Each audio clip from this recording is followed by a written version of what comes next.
Bom, vamos então chamar aqui o nosso primeiro convidado, né? Ah, ele, ele trabalha na Superlógica, atua desde 2008 como profissional de UX, UI. Na época ainda era chamado de arquiteto de informação. Passou por empresas como Santander, Mercedes-Benz, Imóvel Web, Accenture e realizou projetos para o Bradesco, para Claro, Microsoft. Nossa, quanta coisa, hein? E ele também dá aula no MBA da Impacta, é facilitador de bootcamps, criador de conteúdo no LinkedIn e da mentoria mais famosa da internet, a mentoria cabulosa de UX. Chega aí, meu amigo Fernando. Fala, gente querida. Bom dia aí para vocês. Boa tarde para quem está em Portugal. Sejam muito bem-vindos ao primeiro seminário, né, da The Starter, da Starter. E tenho certeza que a gente vai aprender, a gente vai, né, distribuir conhecimento, né, Cadu? A gente vai, sabe, vai acontecer muita coisa boa aqui hoje, vocês não têm noção, gente. Vai ser bem bacana. Vou estar aqui, né, nessa primeira parte e também na próxima parte com a próxima convidada. Estou muito feliz, obrigado pelo convite, tá, Miguel e Abel. Obrigado também pelo incentivo que vocês estão dando, né, em relação a este seminário e aonde está indo, né, os valores que foram arrecadados. Gente, assim, é o que mais o povo da Ucrânia precisa, né? Tipo, não somente lá, mas também que está se refugiando e tudo mais, precisa de toda a ajuda possível. E, assim, muito honroso, para mim é uma grande honra estar fazendo parte disso. E vamos trocar ideia aqui, Cadu. Aqui é trocação de ideia. Vamos ver o que vai sair disso daqui, nessa questão de saber, né, o que é propriamente a importância da estratégia e da pesquisa no UX design. Mas eu vou deixar bem claro, viu? Assim como vocês que estão assistindo a gente estão aprendendo, nós também que estamos falando, ao mesmo tempo a gente também está aprendendo. Então, como eu disse, trocação de conhecimento, por mais que, né, a gente esteja aí na área aí já há bastante tempo, né, eu não vou contar a história toda, porque senão acabou o meu quadro aqui, então eu Denunciar a tua prefiro idade também, né? vai denunciar a idade e tudo mais, né? Por mais que eu tenha essa cara aqui de 18, mentira, 18 em cada perna, só se for. Então, assim, é incrível que hoje no mercado, tá? Tô atuando desde 2008, mas sabemos que, né, o hype do UX, né? Quando eu falo hype, é quando atingiu mesmo, né, o ponto de estação máxima ali de entendimento e de interesse do UX, dos profissionais de UX, ainda não ainda das empresas, mas propriamente dos profissionais de UX, assim, está em alta já há muito tempo. Eu vejo, acho que mais ou menos desde 2012, alguma coisa assim, já estava se falando bastante, já estava gente migrando, né? Já começou a fazer a parte de migração. Quem começou essa parte de migração? Jornalistas indo para a parte da arquitetura da informação por conta da investigação, por conta, né, de fazer toda essa parte do research, de poder entender bem o problema para depois, né, entregar para alguém para poder fazer toda a parte da solução e tudo mais. Então, essa curva ainda está em alta, está lá em cima. Estamos já 10 anos já com o hype aí propriamente do UX, né? Tem seus percalços, tem seus problemas, tem, né, uma coisa aqui para resolver, outra lá, mas olha só que interessante, né? E a nível Brasil, a comunidade, né, só vai fortalecendo cada dia mais pessoas migrando, mais pessoas vindo de outras áreas, né? Você falando da mentoria, da mentoria cabulosa de UX, eu já lidei com pessoas que, né, eu conversei com pessoas que tipo, tinha acabado de fazer uma faculdade de biologia, terminou a faculdade de biologia na UFRJ aí, né, no Rio de Janeiro. Mas acabei e tal, mas eu quero ir para UX. Aí eu chegava e falava assim, interessante, você acabou uma faculdade de biologia e você quer ir para UX, você quer assim simplesmente migrar. Aí eu falei para ele, mas pensa no seguinte, será que você não pode trabalhar a experiência do usuário dentro do campo de biologia? Ele parou e pensou, falou, poxa, interessante, bom saber, interessante, quem sabe realmente trabalhar isso. Hoje já temos isso com recursos humanos, Já temos isso propriamente com o famoso CX, né? O Custom Experience. Também tem na área de direito também, lá o design, sabe? E, tipo, está começando a sair propriamente do produto, propriamente, né, dos aplicativos, do sistema, desenhos e tudo mais, está começando a invadir não, né? Tá começando a entrar em outras áreas que, tipo, tá começando a entregar valor. Então, tá saindo do user experience, estamos iniciando agora um multi-experience, né? Envolve agora um pouquinho de service design, né? Envolve, né, outras áreas para depois, quem sabe, vir um total experience que já está sendo falado já, né? A própria Gartner já colocou isso já nos seus papers ali do site deles. Então, está sendo muito bacana. E aí, assim, né, Cadu, com o tempo, tem a explosão, né? Começou com o UX Design, depois começou a ter olhos para o UX Research, depois começou a ter olhos para o UX Writing, né? Então, a gente está vendo que está crescendo e, ao mesmo tempo, se especializando. Ou seja, o que hoje o Product Designer é um profissional generalista que precisa atuar em todas essas áreas, com o tempo, né? Na parte de virar especialista, ele vai falar, ó, no meu Shaped, por mais que eu conheça tudo ali de UX, por mais que eu conheça ali de Product Design, eu tenho, assim, um amor incrível pelo Research. Então, como é que ele, né, encabeça, como é que ele, né, afunila toda a experiência dele para poder chegar até ali? Vamos começar bem sobre o nosso tema aqui, né? Sim. O que você acha por que é tão importante, né, ter dentro desse guarda-chuva de UX que a gente está falando que não para de crescer, por que é tão importante a pesquisa e a estratégia, né? Acaba que Sim. algumas pessoas entram nesse universo muito guiados pela parte visual, né? Porque tem sempre esse nome, tem sempre o design associado ali às letrinhas ali UX. Sim. Mas não é só isso, né? Na verdade, design é muito mais do que isso.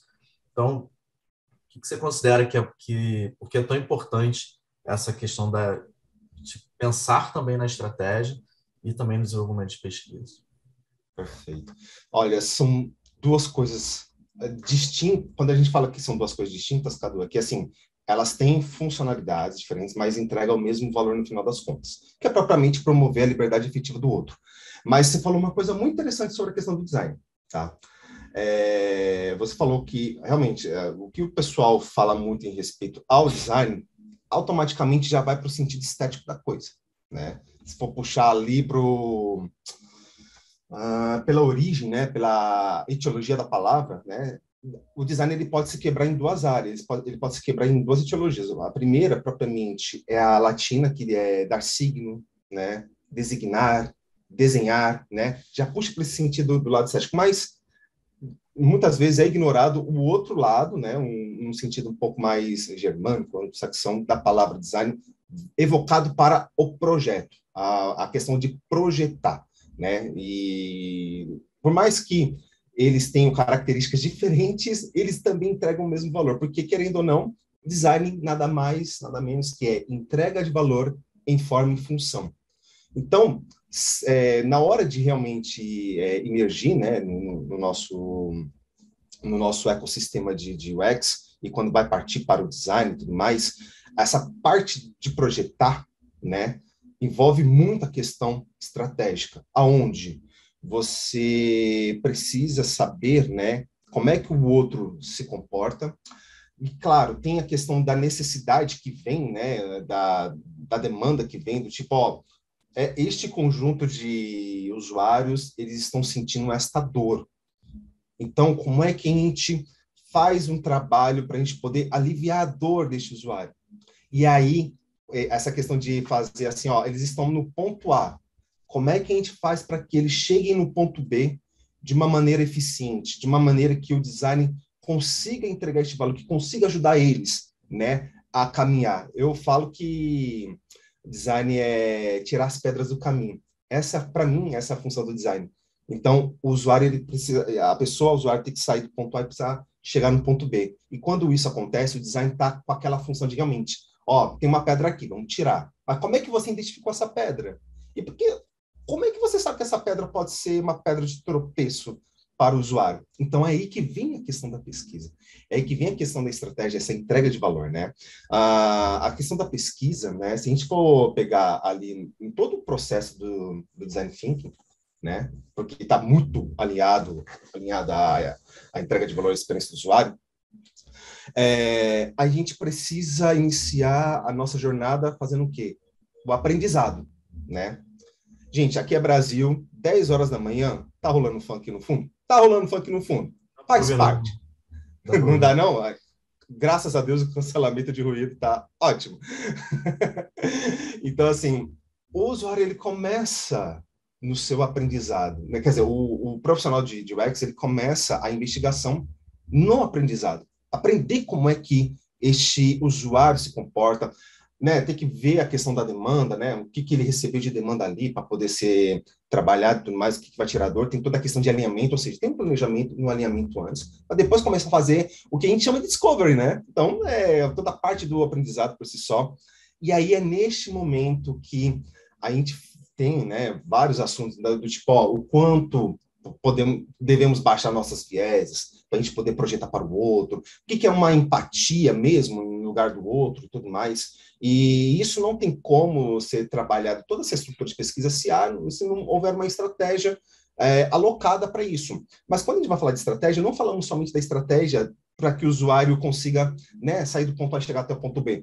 Existe a regra de negócio, existe a viabilidade técnica para que seja feita isso, porque há um objetivo, né, da empresa, da instituição, seja o que for ali, que está demandando aquele trabalho, aquele projeto, aquela feature, porque eles têm um objetivo também da regra de negócio, seja para lucro, seja para poder fazer qualquer outra coisa que também alimente a regra de negócio. Então, o profissional, né, de UX que se preze, ele não fica atento somente à experiência do usuário.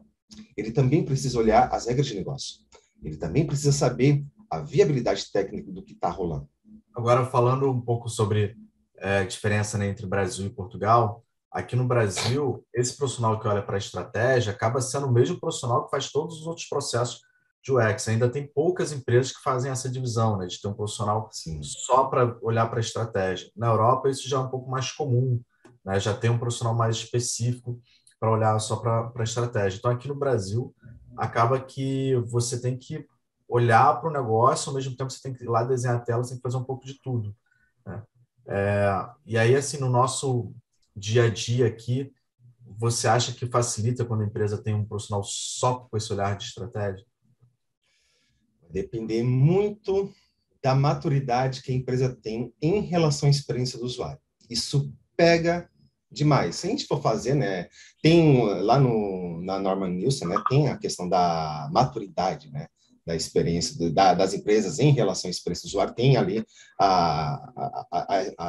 os níveis e tudo mais. A gente sabe que, né, o menor nível, né, ou o nível mais baixo de maturidade, não consegue compreender a entrega de valor que a experiência do usuário possa dar para a empresa, possa dar para a instituição a médio e longo prazo. Sabemos que a entrega de valor de experiência do usuário não é uma coisa de, sabe, só resolver problema de usabilidade, dar uma melhoradinha no layout, que é o pensamento que as empresas de baixa maturidade têm.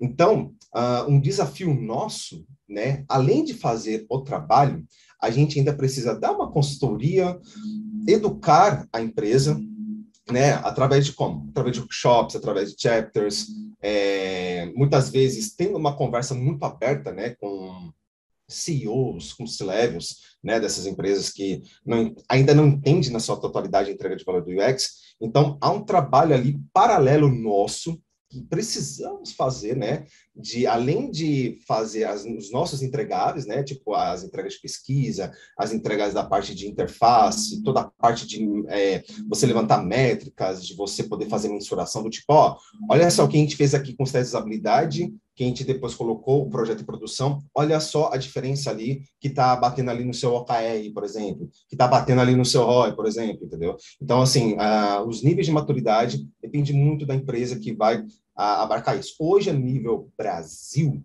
ainda a grande maioria das empresas tem ali a sua média baixa maturidade. As empresas que têm alta maturidade normalmente são empresas já bastante estabilizadas, ou são startups que já têm esse tino de que a experiência do usuário é diferencial de mercado, é diferencial competitivo, entrega valor, o legado ele se estende com o tempo e tudo mais. Aí vai falar de ROI interno, ROI externo e tudo mais, do profissional de UX, mas ainda realmente o profissional precisa alargar o conhecimento, né, em que precisa ser estratégico, precisa ser tático e precisa ser operacional ao mesmo tempo. Isso daí é um baita desafio.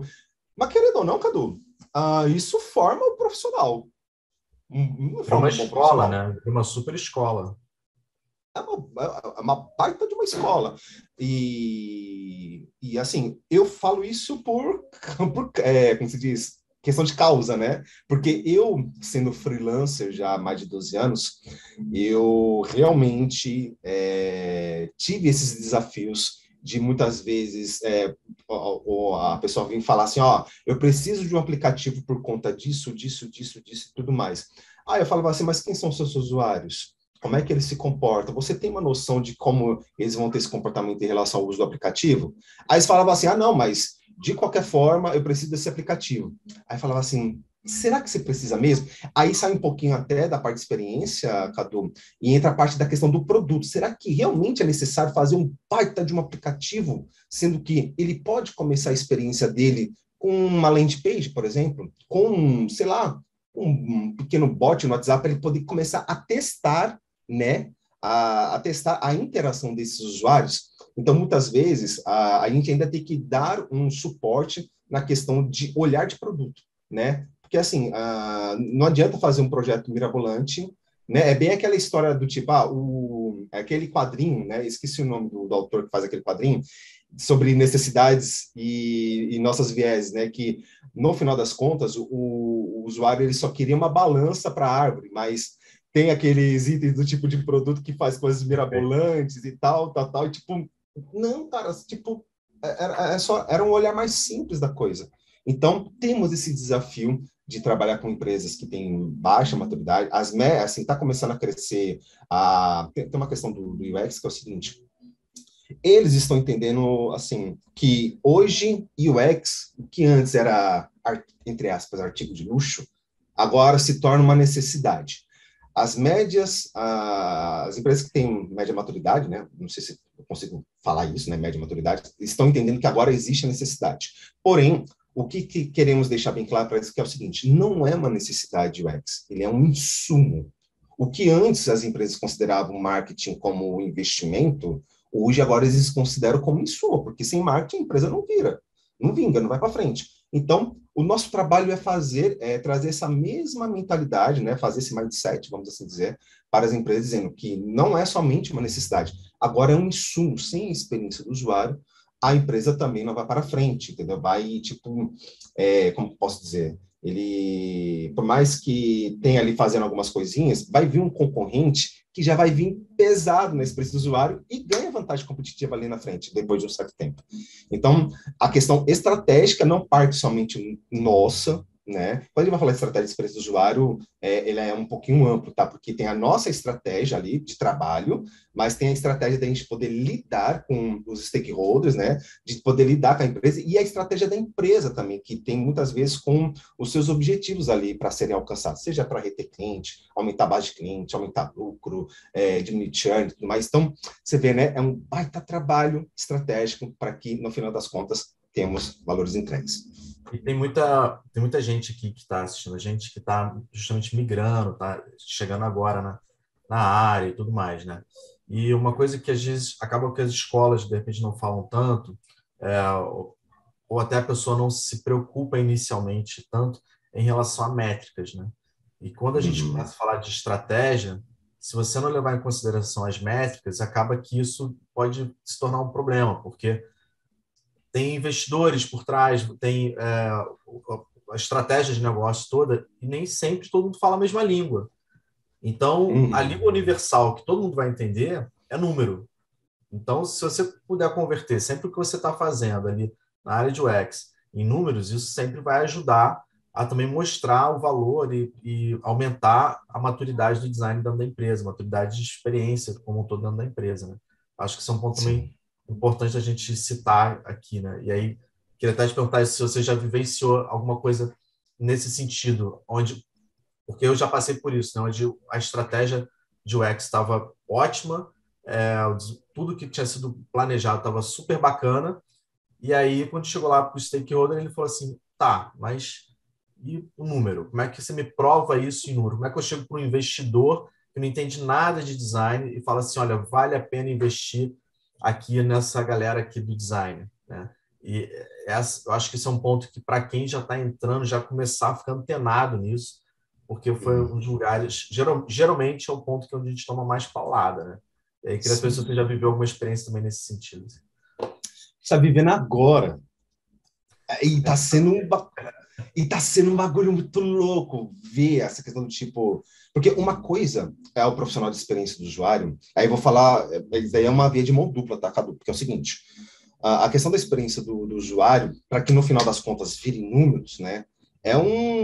Deveria ser algo natural, né? Mas parte parte do princípio da empresa querer mostrar o interesse do tipo, ó, a gente precisa resolver um problema aqui, sabe? Muitas vezes um PM, um PO, quando recebe essa demanda, dependendo do nível estratégico do PM e do PO, ele simplesmente só faz ele só faz o repasse para o UX. Ele não pega ali a questão de OKR, questão de números e tudo mais, só passa a demanda para o UX. E quando o UX recebe essa demanda, tipo, eu só preciso fazer isso, mas a questão é, cadê o porquê? Aonde está o porquê? Por que eu preciso melhorar a tela de login? Por que eu preciso melhorar o fluxo aqui da jornada do usuário? Por que eu preciso aplicar as técnicas básicas de design, né? Alinhamento, repetição, contraste, sabe? Cor, tipografia, tom de voz de texto. Se não tem esses números, se não parte da empresa falar assim, a gente está fazendo isso porque a gente está perdendo cliente, a gente precisa melhorar nossa base, e aí com isso a gente precisa gerar um número do tipo, ó, hoje está, sei lá, 10% de churn, mas no nosso OKR da empresa, o que é OKR, né? Tipo, é um objetivo ali chave para poder fazer com que a empresa tenha ali um sucesso. Por exemplo, hoje o nível de cancelamento, né, de tal base está de 10%. Os nossos acionistas, os nossos investidores querem que esse número chegue a 4. Então, como é que vai fazer com que diminua as taxas de cancelamento, entendeu? Então, é um número. Então, precisa fazer uma redução. Então, como é que faz todo um trabalho, né, para que esse processo consiga atingir esta meta? Então, por isso que a métrica é muito importante para que não somente a gente por fazer, né? Melhorar a tela de login, por exemplo, vou fazer pesquisa, vou fazer benchmark e tudo mais, mas eu sei que melhorar a tela de login vai melhorar parte vai melhorar, diminuir a taxa de cancelamento, mesmo que seja um pouquinho, porque tem outras funções a serem vistas, ou seja, é preciso dar um porquê. Então, se a empresa, aí é questão de maturidade também da empresa, tá? Se dá o porquê, entendeu? Se deixa bem claro quais são os objetivos da empresa, né? Aí tem, né, as camadas, né? Os grandes objetivos, que depois se divide em médios objetivos, depois se divide em pequenos objetivos, que depois vira as tarefas para que atinja esses pequenos, para depois atingir os médios e os grandes objetivos. Então, se tem essa via de mão dupla, o profissional de experiência do usuário, ele vai querer desenvolver, vai querer desenvolver da melhor maneira possível, e ele vai querer provar de que, ó, melhoramos a tela de login, e por conta disso diminuiu pelo menos 2% aí da taxa de cancelamento, porque soubemos que isso é uma métrica, isso entrega valor, e com isso todo mundo sai ganhando. Então, estamos vivendo isso hoje na Superlógica. Se eu te falar o que está rolando, Cadu, o negócio está assim, incrível, tá? Depois eu poderia até falar um pouquinho, né? Não vai dar tempo, né? Tá, já está acabando, mas é isso. Legal, eu te fiz essa pergunta porque eu sei que isso é uma coisa muito comum, né? Que a gente vive o tempo Sim. todo. A gente faz coisas que a gente tem certeza que tá ok, a gente fez pesquisa para validar aquilo dali, mas aí se você não Uhum. converte esse número, acaba que não é dado, às vezes, o devido valor, né? Sim. Queria aproveitar e falar para as pessoas que elas podem perguntar, tanto no chat, ou podem pedir aqui para abrir o microfone.